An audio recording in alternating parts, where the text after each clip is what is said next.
you find some way to share what you've learned. So anyone who's in the daily challenge, you take what you learn and then you go off and have a conversation with someone, and that information stays in your brain. And that's the whole point of that challenge, is for you to learn how to communicate effectively, but for you to also learn information that ordinarily you wouldn't be talking about. The other part of that challenge is most people talk about what they've seen or heard that day. And so, Zay, did you hear about such and such? And then did you do this? And did you find out about this? But these topics that I have picked for in the daily challenges are things that you would never have a conversation about, like who invented shoelaces? Who invented the dog leash? Where did the term green thumb originate? Because that's one that I just did the other day. So now you're having different conversations about inventions, you're having different conversations about people, things that we use in day to day life. The other day, I had who invented the bath mat and where did that come from? So now you have all these different stories, and sometimes one thing has four different people attached to it at different times, and someone may have had the patent, someone may have not had the patent, and it's who was the originator. So it gets your brain thinking about these things. One of them is who invented the doorknob. So you're not even thinking, you just use a doorknob and not really thinking, or door handle, not really thinking about where it came from. Now you go have conversations about that, and now you're connecting with the people around you in a different way. And so you have this oxytocin moment that would have never occurred had you not decided to do the 30 daily challenge. So if that's something that interests you, go to the website, turnarounddoctor.com, and sign up for that challenge.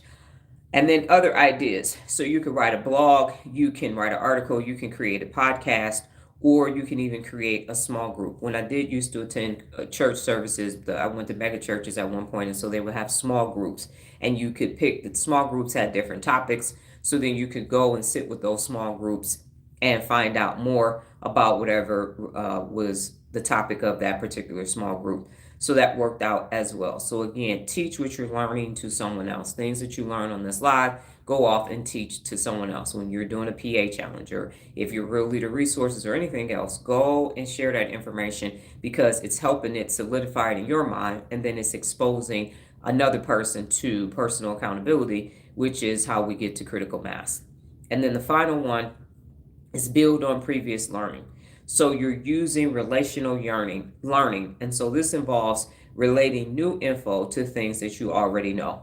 So I have a couple of examples here. I'll say that again. Using relational learning. So this involves relating new info to the info that you already know.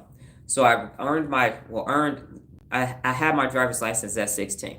And then I went in the military at 22/23.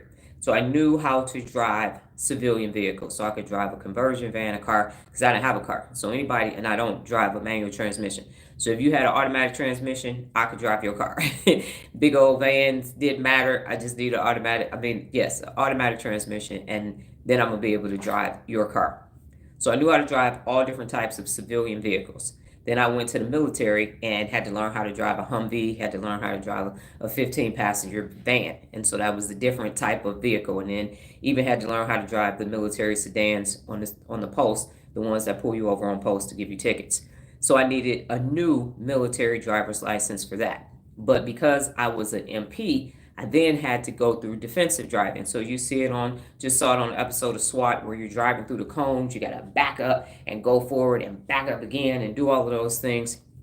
And that actually served me well, because when I was in Bourne 5 and that chase scene on the strip, we had to actually audition for that. And you had to be able to drive forward with a car darting in front of you. And then you had to be able to back up old school way, not using your mirrors, but actually looking over your shoulder. And so I passed those tests to be able to sit on a strip for 3 hours in the middle of the night, waiting on this car chase scene to happen. And it's no fun when a car is coming at you, darting in and out, and you got to keep driving forward. So that was interesting, but I had already learned how to do that in the military, so that worked. And then when I went to Korea, I had to get a Korean driver's license to drive on the Korean economy. So at one point, I had a civilian driver's license, a military driver's license, and a Korean driver's license all at the same time, because I needed to be able to drive. But it started with me learning how to drive from driver's training at Mumford High School way back in 1988, 89, somewhere around there. Okay, and then another example is that the systems that I learned when I was in basic training in the Army are the systems that I use to help my daughter in her business. So I took a previous existing system of cleaning everything